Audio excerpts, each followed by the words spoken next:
My name is Gary Stewart. I'm the Director of Community Relations at Cornell University. My job entails town-gown relations, things that go on between the university and the communities that surround us, be it in Ithaca or in Tompkins County. So the Collegetown area of Ithaca has always gone through ebbs and flows over the years.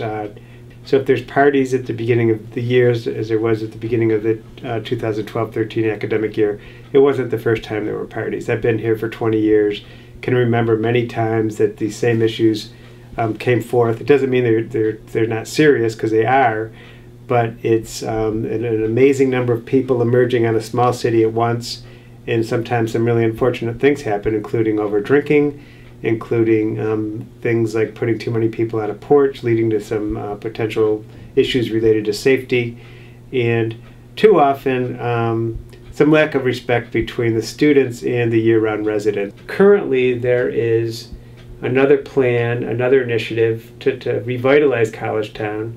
It's a work in progress because it's expensive to do business in Collegetown.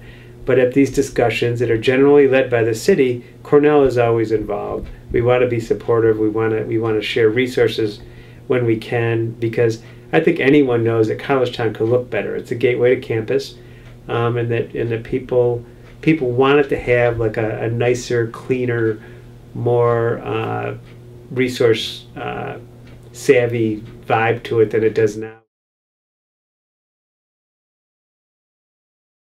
The Collegetown party scene has always been a hot topic of discussion among university officials as well as local residents. Here to comment is City Council member and Ithaca resident Ellen McAllister. Ellen, thanks for coming. Thank you. Ellen, what can you tell us about the Collegetown party scene? Well, I would say a couple of things. It's really changed over time. We did get off to a particularly rough start this year. There was terrible partying at the beginning of the year. The fraternity scene has increased greatly in Collegetown since the university made the decision to ban alcohol on campus. That's really hurt the community. We have some student behaviors that have been less than ideal. It's not that these behaviors haven't always existed in one form or another, but Collegetown, that area used to be much more of a mix of permanent residents, of graduate students, of undergraduates. It made for a much better sense of community.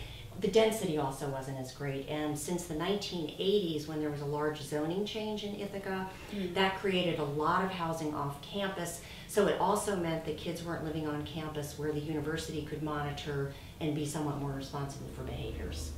Got it. So do you believe the number of students partying in Collegetown has dramatically increased in recent years? I think the sheer numbers, yes, it has increased, and I think that's partly due to the density. As I say, it's also due to the fact that the university has shifted some of the behaviors that were occurring on campus.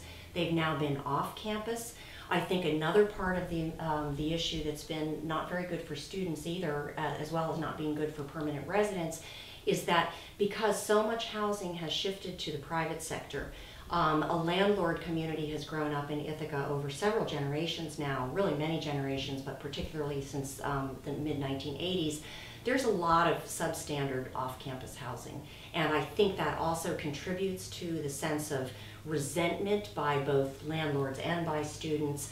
The permanent residents often feel caught in the middle, so it's not been a very great living environment for anyone.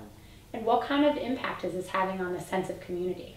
It's really impacted the sense of community. As I say, historically, when there was a better demographic mix, I think kids would come to campus and they would realize that even if they were living off campus, that there might be an elderly couple or young families nearby. It felt a little calmer. It did not foster a sort of sense of anything goes, we can do whatever we want. So I think the sense of community has suffered. The other thing that's happened is that while there are some of us who have lived in the area for a very long time, my family, my husband teaches at Cornell, we raised both of our sons here in Ithaca. We live very close to campus, although not actually in Collegetown, but an easy walk. And we have seen over time that while some families really stay in for the long haul, other families really get tired of being awakened night after night.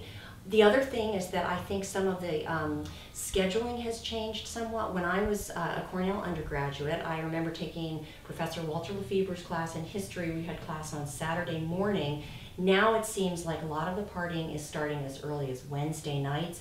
It seems that some students are treated more like clients than as students, and so they feel sort of entitled to let loose earlier in the week, but it's had a negative impact. And one of my main arguments was that I think it's also had a negative impact for students as well. I think it's deprived a lot of students of the breadth and depth of cultural and intellectual enrichment that Ithaca has to offer when it's just a straight party scene.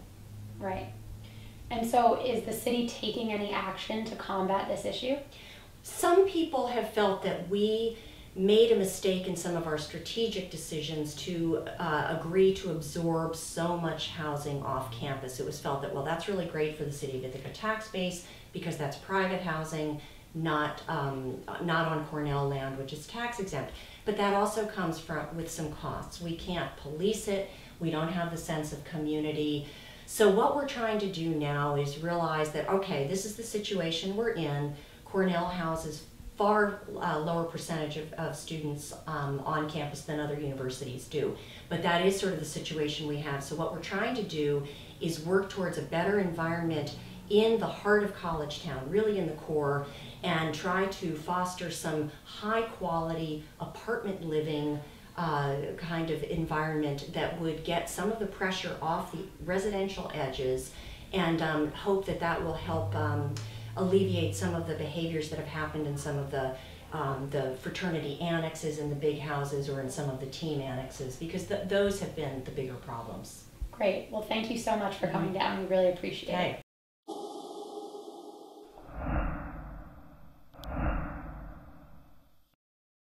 My name is Luke Knopka, and I'm living in High-Rise 5. My name is Rahul Gogia, living in High-Rise 5. I'm a freshman. They let us know a while in advance that we were going to be living in a converted lounge. It was temporary. They told us pretty fast after filling out the housing application, so we knew right away.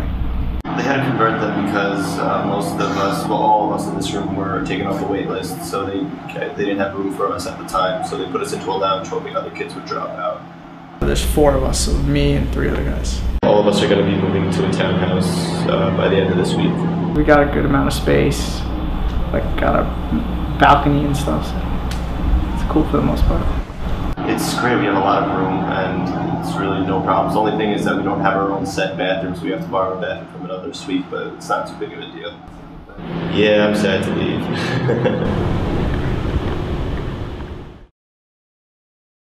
Hello, this is Lizzie Patolsky reporting for the Cornell Daily Sun. Sometimes more incoming first-year and transfer students are admitted to Cornell than can be accommodated by on-campus housing. This year, Cornell had to find alternative housing for 125 students, including Jamie Yang, a transfer student who is here with us today. So, Jamie, when did you hear from Cornell about your new housing situation, and what were you assuming was going to be your first-year living situation at Cornell? I heard about my new housing in the beginning of August, and I had originally been notified of my original housing in mid-July. My original housing assignment was that I was supposed to live in a forced quintuplet in Jameson, freshman dorm, in one of their study lounges. So did you have any specific fears about living in this forced quintuplet on North Campus with all freshmen? I was very shocked because I would be living among freshmen and that it would be a really difficult atmosphere to acclimate to Cornell coming in as a sophomore transfer student. And one of the small things that I thought of was that it would be impossible to coordinate with 4 other girls when to turn off the lights when just going to bed.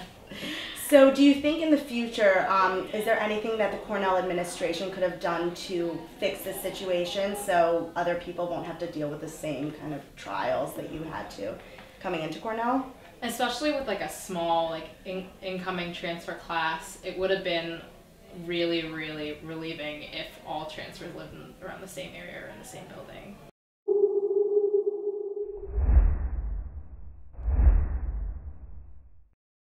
First End provides late night programming for students over 21 and under 21, Wednesday, Thursday, Friday, and Saturday nights. This is going to help alleviate the lack of late night programming, especially with changes to the recognition policy and recent crackdowns on house parties in Collegetown and things like that, and on people drinking in their dorms. The first thing that's unique is you don't need to be 21 to come. I know a lot of people have fake IDs because they want to go to bars in Collegetown. You don't need to do that. Anyone who's 21 or not can come in. The only thing is you have to be 21 to drink because that's the law. And that's different from Collegetown. That's different from anywhere else in the Ithaca area. And that's what's really exciting. You'll be able to bursar everything. You'll be able to use BRBs for anything but alcohol. Prices, we start at $2.75 for domestic beers. Then we go up to about $5 for a craft brew, Ezra's Big Red Ale, made by Bandwagon Brewery down on the Commons, and that's just for us. I'm really excited to see how the student body embraces that. We also offer wines. We'll have cold food selections. One person on the pub committee's executive board will be in the Bear's Den every night, just making sure everything runs smoothly, there to answer any questions people may have, get feedback. They'll be responsible for managing any events we have going on, any giveaways we have, special promos, things like that, just making sure everything runs smoothly. My really biggest plan is to see this be sustainable going forward. This is really one example of students getting together and making something happen, and that's really rare on college campuses. It's really one of the few examples of us as a student body getting something we really feel we should have and we were willing to work for.